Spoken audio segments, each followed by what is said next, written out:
Does anybody here like country music? Okay, we got a few people. I know if Bob Anderson was here, he absolutely loved country music. He probably knows the song I'm going to talk about. But one typical form of country music is a love song, right? And there are love songs about falling in love and lifelong love. There's also love songs about breaking up and about spurned love and unrequited love. You know how those songs usually go. Well, I want to share one with you this morning. It's by Vince Gill, and it's called, and the name of the song is When I Call Your Name. And this version of it is sung by Jody Messina, and it is a song about unrequited love.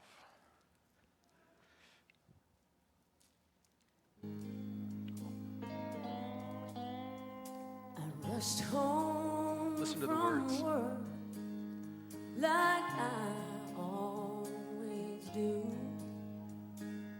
I spend my whole day just thinking of you. When I walk through that front door, my whole life had changed. 'Cause nobody answered when I call your name. A note on the table that told me goodbye said you'd grown weary of living a lie. Oh, your love has ended, but mine still remains. Nobody answers when I call your name. Oh, the lonely sound of my voice calling is driving me insane. And just like rain, the tears keep falling. Oh, nobody answers when I call your name.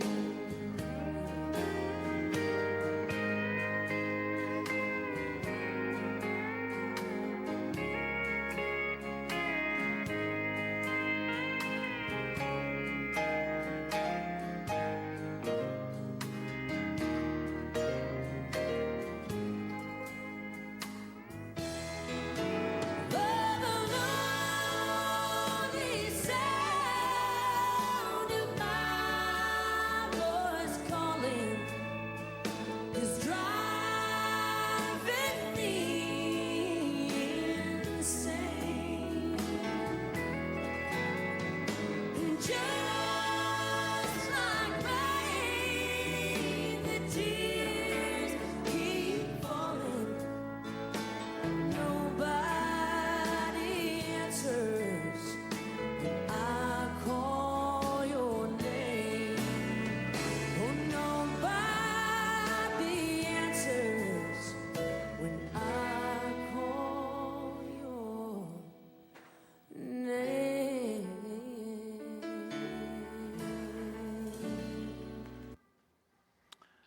Just like rain, the tears keep falling because nobody answers when I call your name. I mean, the song just drips pain and sadness and hurt.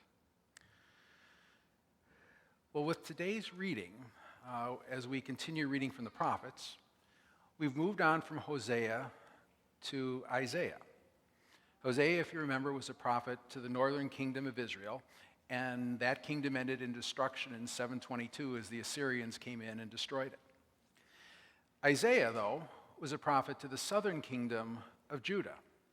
But even though it was a different kingdom, it was the very same kind of situation. The people were worshiping other gods. They weren't following God's ways, and they weren't living as God expected. But Isaiah's way of getting at the issue and getting his point across was very different from Hosea. The first part of today's reading is a parable in the form of a love song. It's a love song about unrequited love. And it starts off very much like Vince Gill's song. It's incredibly sad, but then all of a sudden, through the midst of the song, he changes his course. And does anybody know Carrie Underwood's song, Before He Cheats? Yeah? Okay. So that song ends with her keying the doors of her lover's truck, cutting up his leather seats, and smashing the headlights with a bat. And that's how Isaiah's love song ends. Let me sing for my beloved my love song concerning his vineyard. My beloved had a vineyard on a very fertile hill. He dug it and cleared it of stones and planted it with choice vines. He built a watchtower in the midst of it and hewed out a wine vat in it. He expected it to yield grapes, but it yielded wild grapes. And now, inhabitants of Jerusalem and people of Judah, judge between me and my vineyard. What more was there to do for my vineyard that I had not done to it? When I expected it to yield grapes, why did it yield wild grapes? And now I will tell you what I will do to my vineyard. I will remove its hedge, and it shall be devoured. I will break down its wall, and it shall be trampled down. I will make it a waste. It shall not be pruned or hoed, and it shall be overgrown with briars and thorns. I will also command the clouds that they rain no rain upon it. For the vineyard of the Lord of hosts is the house of Israel, and the people of Judah are his pleasant planting. He expected justice, but saw bloodshed, righteousness, but heard a cry. It's all about unrequited love, love that is not returned. You see, God had claimed the people of Israel as God's very own, not just for their own sake, but for the sake of the world. They were blessed by God in order to be a blessing to the whole world. And just as the vineyard is supposed to produce sweet, juicy grapes, God's people were supposed to produce fruits of justice and righteousness and faithfulness and obedience. They were supposed to be a blessing to the world, to care for those in need, to be God's hands and feet in the world, not just to worship God, but worship by doing God's bidding. They were supposed to produce fruit. But despite all of God's love and care and nurturing, instead of producing the good fruit of justice, righteousness, faithfulness, and obedience, God's people produced the fruits of neglect of those in need, neglect of God, looking out for themselves rather than for others, turning their back to the injustice of the world, and they became self-absorbed and self-centered people who produced sour and bitter and wild-tasting grapefruit. And so God, the spurned lover, took action. The protective hedges and walls around the vineyard were removed. The rain stopped and the vineyard was neglected, so the vineyard became overgrown and destroyed.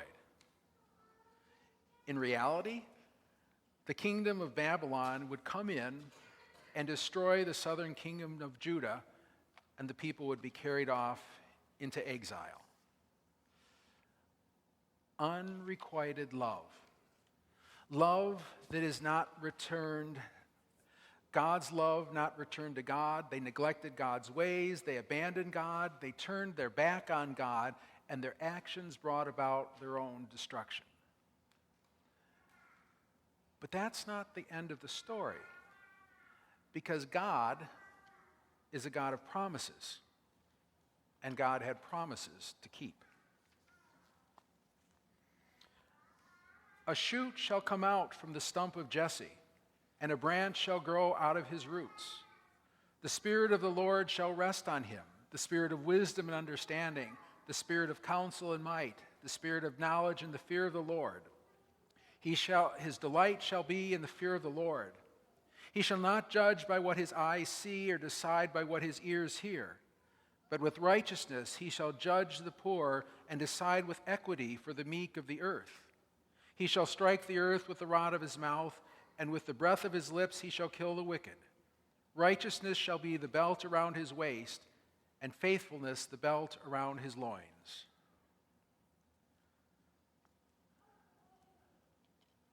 A shoot shall come out from the stump of Jesse. It is one of the most powerful and hopeful phrases of the whole Bible. A shoot from the stump of Jesse. If you remember, Jesse was the father of King David. And God had promised David that there always would be a descendant of David on the throne. But now Judah has been destroyed. And the last king of the Davidic line is gone, dead. To the people of Judah, it looked like God had abandoned them. Or even worse, that maybe God didn't rule. Or that the Babylonian gods were more powerful than God, or that God was impotent. That's why a shoot shall come out from the stump of Jesse is so powerful. The nation of Judah was nothing more than a stump. It had been cut down, the nation had been destroyed, the king was gone, all hope was gone, even God had deserted them. Utter hopelessness. But now God says, a shoot shall come out from the stump of Jesse. In other words, there's hope. Somehow, some way, God will bring new life out of dead and fallen Judah. Somehow, some way, God will raise up a king in David's line. It's hope in the midst of hopelessness. It also meant that God is still in charge, that God still rules, that God brings new life to places where only death is expected, and that God keeps God's promises. This past week, our homes, our vehicles, and our workplaces were filled with the news of the impeachment hearings. And whether or not you support the president, the bigger issue is that we are at a point in this country of even having to have impeachment hearings. That the government and political system has become so broken, and that the country and government is so divided and so partisan. Where's the justice? Where's the righteousness? And then my mind has also been focused on racial justice issues because of the racial justice workshops we have been having here. This week I started reading a book by the presenter at these workshops, Dr. Melanie Morrison. The book is entitled Murder on Shades Mountain, The Legal Lynching of Willie Peterson and the Struggle for Justice in Jim Crow Birmingham. I have really done very little reading on this subject over the years. And in reading this book, it's really just been appalling to learn what happened and what took place in Birmingham then, and how our laws have supported racism and white privilege over the history of our country. Where's the justice? Where's the righteousness? And then there was another school shooting this week in California, leaving 2 young children and the shooter dead. Young lives snuffed out before they even really began to live. Where's the justice? Where's the righteousness?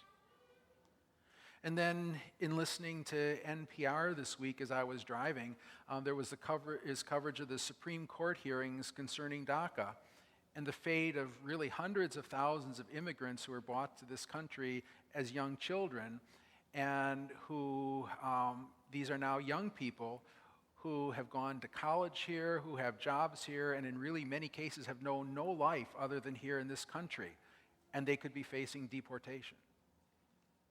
Where's the justice? Where's the righteousness?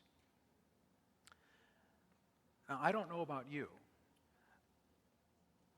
but the events of this past week and where we are in general as a country has a tendency to make me feel hopeless and helpless and angry.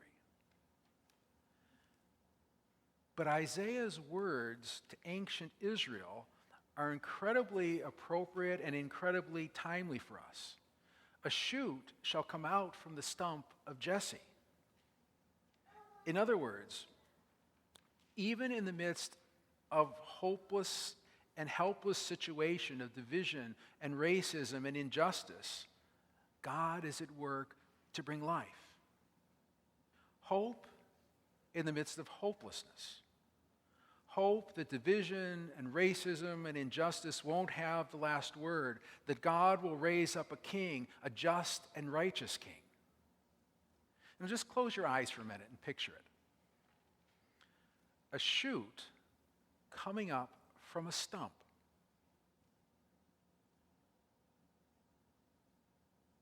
A shoot growing up in the midst of broken and divided and partisan government. A shoot growing up in the midst of racism and injustice.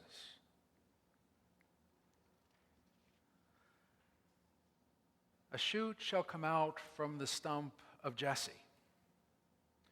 Incredible words, and some of, I think, the most powerful words of the whole Bible. Well, next Sunday is Christ the King Sunday. It's the last Sunday of the church year. And I used to think that that name, Christ the King, for a Sunday is kind of a dumb name. I mean, we don't have kings anymore, and it seems like kings were a bad thing and a bad idea. I mean, they have brought terrorism, totalitarian power, and they always abused their people. But I don't think it's a dumb name anymore. You see, we proclaim Jesus Christ is King.